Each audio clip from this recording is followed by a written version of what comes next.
शारदाबाई पवार महिला महाविद्यालय के कनिष्ठ महाविद्यालय के हिंदी विभाग की ओर से प्राध्यापिका डॉक्टर सौ माधुरी दिगंबर प्रभु ने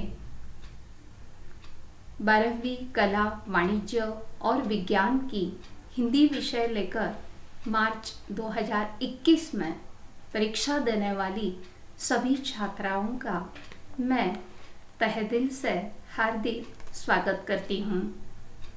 मेरे इसके पहले 2 वीडियो आप लोगों ने देख लिए हैं। काव्याध्यापन के लिए हमने शुरुआत की है। सुदर्शन जी की नवनिर्माण कविता पूरी हो जाने के बाद आज मैं आपके सामने मध्ययुगीन काव्य को लेकर आ गई हूँ। मध्ययुगीन काव्य हिंदी साहित्य का बड़ा ही महत्वपूर्ण काव्य मान लिया जाता है। हिंदी साहित्य में भक्ति काल स्वर्णिम युग कहलाता है और इसी मध्ययुगीन काव्य के अंतर्गत आपके नए अभ्यासक्रम में संत गुरु नानक और वृंद के दोहे आप लोगों को रखे हुए हैं। तो चलिए आज हम संत गुरु नानक जी के पदों की जानकारी प्राप्त करते हैं। देखिए, संत गुरु नानक का व्यक्तित्व एवं कृतित्व की जानकारी सबसे पहले प्राप्त करेंगे। अपनी किताब देखिए। किताब में 5वीं कविता है गुरुबानी, पन्ना नंबर 23। ठीक है। भारत की पावन भूमि पर कई संत महात्मा अवतरित हुए हैं, जिन्होंने धर्म से विमुख सामान्य मनुष्य में अध्यात्म की चेतना जागृत कर उसका नाता ईश्वरीय मार्ग से जोड़ा है। ऐसे ही एक अलौकिक अवतार गुरु नानक देव जी है। कहा जाता है कि गुरु नानक देव जी का आगमन ऐसे युग में हुआ जो देश के इतिहास के सबसे अंधेरे युगों में था।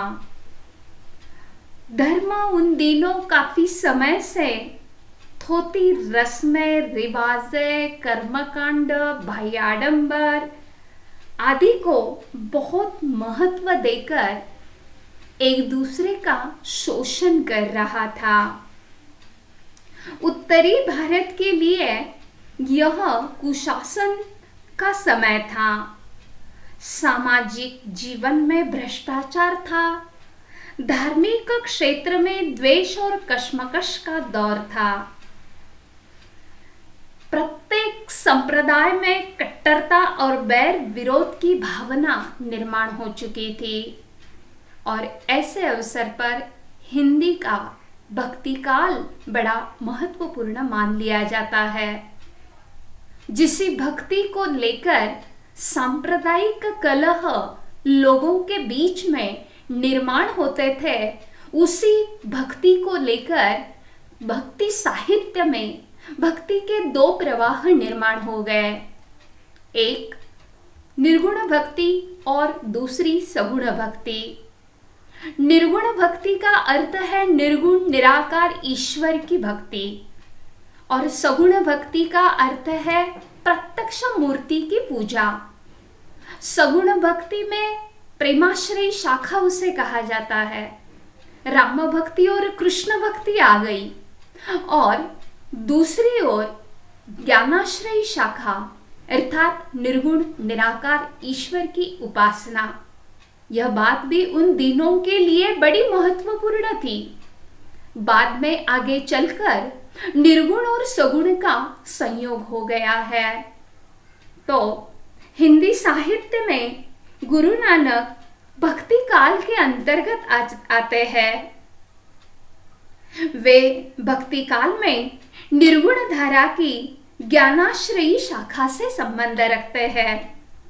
उनकी कृति के संबंध में आचार्य रामचंद्र शुक्ल जी हिंदी साहित्य का इतिहास में लिखते हैं, भक्ति भाव से पूर्ण होकर वे जो भजन गाया करते थे उन्हीं भजन का संग्रह उनके गुरु ग्रंथ साहब में किया गया है। यह मैंने भक्ति का परिचय बता दिया। अब हम गुरु नानक जी का जन्म, उनका व्यक्तित्व, उनका कृतित्व जान लेते हैं। आप लोगों को यहाँ पर मैंने एक स्लाइड बनाकर रखी हुई है जहाँ पर आप लोगों को उनका परिचय दिया जा रहा है। गुरु नानक जी का जन्म 15 अप्रैल 1469 में हो गया है। कार्तिक पूर्णिमा अर्थात दिवाली हो जाने के बाद त्रिपुरारी पूर्णिमा जो आ जाती है, वहाँ एक दीपोत्सव पर्व गुरुद्वारे में मनाया जाता है उन्हीं की जयंती के अवसर पर। तो 15 अप्रैल 1469 में उनका जन्म हुआ है और वे सिखों के प्रथम आद्य गुरु मान लिए जाते हैं। उनके 10 गुरु हो गए हैं सिख धर्म के, और उसमें आद्य गुरु के रूप में संत गुरु नानक जी का नाम लिया जाता है। इनका जन्म रावी नदी के किनारे स्थित जो तलवंडी नामक गांव है वहां पर हो गया है। ये तलवंडी गांव अभी पाकिस्तान में पंजाब प्रांत में आ जाता है। इनके पिता का नाम मेहता कालूचंद खत्री तथा माता का नाम तृप्ता देवी था। तलवंडी का नाम भी आगे चलकर नानक के नाम पर ननकाना बन गया है। इनकी बहन जिसका नाम है, बहन का नाम नानकी था, पत्नी सुलखनी देवी थी, पुत्रों के भी नाम दिए हैं। पारिवारिक परिचय के अंतर्गत कुछ थोड़ा सा परिचय यहाँ पर आपके सामने रखा हुआ है। उनके जन्म स्थान के गांव के बारे में और एक स्लाइड में आप लोगों को यहाँ दिखाना चाहूंगी। देखिए, तलवंडी गांव जो बाद में उन्हीं के नाम पर ननकाना साहिब ऐसा उसका नाम हो गया है।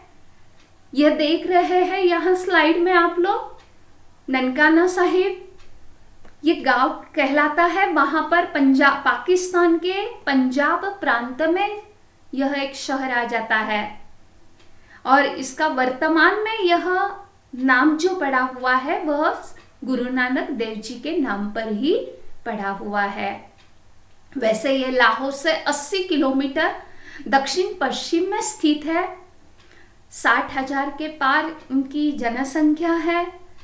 गुरु नानक देव का यह जन्म स्थान है और यह सिखों का पवित्र ऐतिहासिक स्थान, तीर्थ स्थान मान लिया जाता है। यह विश्व भर के सिखों का प्रसिद्ध तीर्थ स्थल है। यहाँ का गुरुद्वारा साहिब बहुत प्रसिद्ध है। महाराजा रणजीत सिंह ने गुरु नानक देव के जन्म स्थान पर इस गुरुद्वारे का निर्माण किया है। वैसे बचपन में ये 7-8 साल की उम्र में बहुत बड़े ही उसी समय से ही ईश्वर भक्ति में तल्लीन होते थे और भगवंत भक्ति को लेकर स्कूल में जाते समय अनेक प्रश्न अध्यापकों को पूछते रहते थे। अध्यापक उनके इन प्रश्नों के उत्तर कभी कभी नहीं दे पाते। एक दिन तो अध्यापक ने बड़े ससम्मान इस बच्चे को कोई एक अलग बच्चा मानकर उन्हें अपने घर छोड़ने आए और उसके बाद उन्होंने अपना सारा समय आध्यात्मिक चिंतन और सत्संग में व्यतीत किया है। बचपन में अनेक चमत्कारिक घटनाएं घटी है जिन्हें देखकर गांव के लोग उन्हें दिव्य व्यक्तित्व मानने लगे थे और बचपन के समय से ही इनमें श्रद्धा रखने वालों में उनकी बहन नानकी तथा गांव के शासक रायबुलार प्रमुख थे।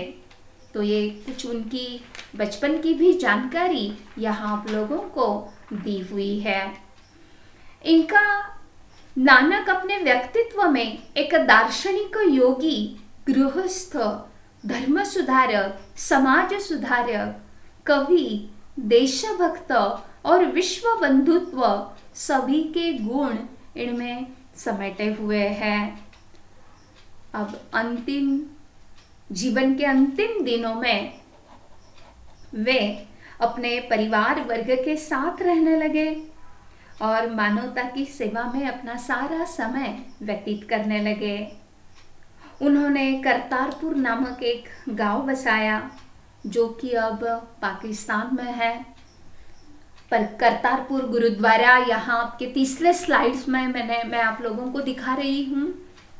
करतारपुर साहिब गुरुद्वारा, जिसे मूल रूप से गुरुद्वारा दरबार साहिब के नाम से जाना जाता है, सिखों का एक प्रमुख यह धार्मिक स्थल है जहाँ गुरु नानक देव ने अपने जीवन के अंतिम वर्ष बिताए। इस स्थान पर गुरु नानक जी ने 16 सालों तक अपना जीवन व्यतीत किया।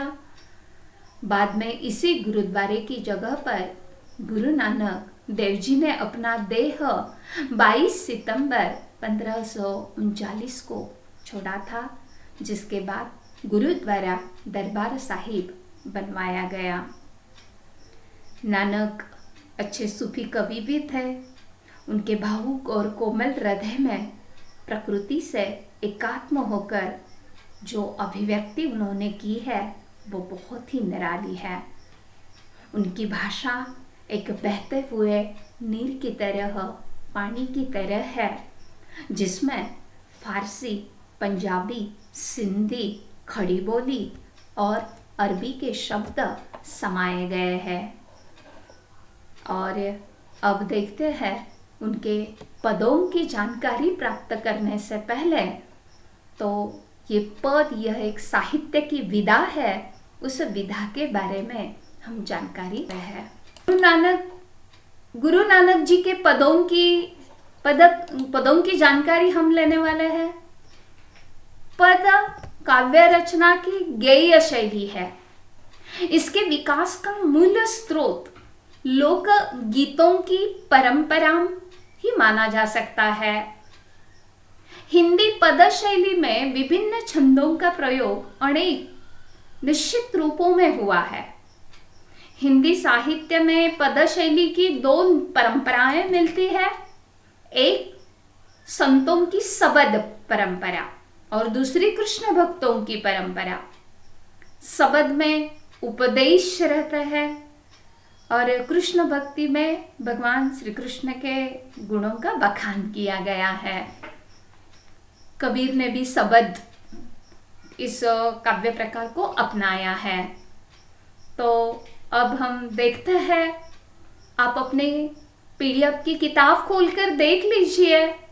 सबसे पहले ये पंजाबी है, अरबी, अनेक प्रकार की भाषाएं यहाँ पर होने वाले उन्हीं पदों में लिखे गए हैं। ये पद गुरु ग्रंथ साहिब, सिख धर्मों का ये पवित्र ग्रंथ, उसी में से आपके अभ्यासक्रम में रखे हुए इन पदों की जानकारी आज हम प्राप्त कर रहे हैं।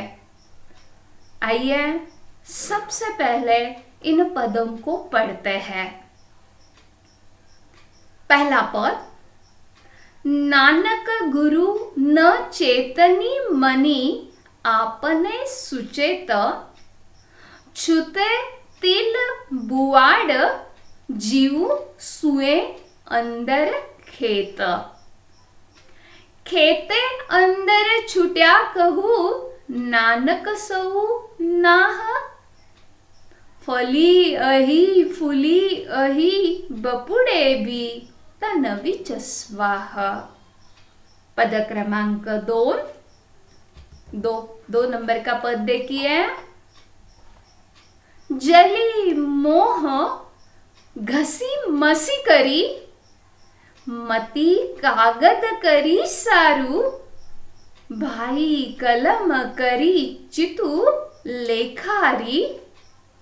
गुरु पूछी लिखू बिचारी, लिखू नाम सलाह लिखू, लिखू अंत न पारावार। मनरे पद क्रमांक 3, मनरे अहिनिसी हरि गुण सारी, जिन खिनु पलू नामु न विसरे, ते जन विरले संसारी। ज्योति ज्योति मिलाइए, सुरति सुरति संजोगु, हिंसा अहु में गतु गए नाही, सहसा सोगु। गुरु मुख जिसु हार मनि बसे, तिसु मेले गुरु संजोग। पद क्रमांक 4, तेरी गति मिति तू ही जाने, क्या को अखी वखाने। तू आपे गुप्ता आपे प्रगटू, आपे सब रंग भाणे।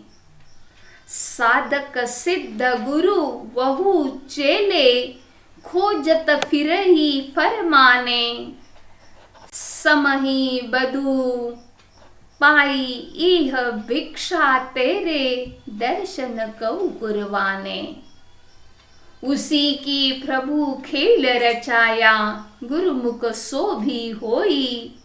नानक सब जुग आपे वरते, दूजा और न कोई। पद क्रमांक 5, गगन में काल रविचंद्र दीपक बने, तारका मंडल जनक मोती। धूप मलया नील पवनु चौरो करे, सकल वन राई कुलंत ज्योति। कैसी आरती होई भव खंडना, तोरी आरती अनाहत शब्द बाचत भैरी। इस प्रकार ये 5 पद है। मुझे लगता है छात्राएं पदों को सुनकर बहुत कठिन लग रहा होगा आप लोगों को, लेकिन नहीं, अब इन मेरे दूसरे वीडियो में मैं आप लोगों को एक एक पद लेकर अच्छी तरह से समझाऊंगी और आप अपने आप समझ जाएंगे। ठीक है।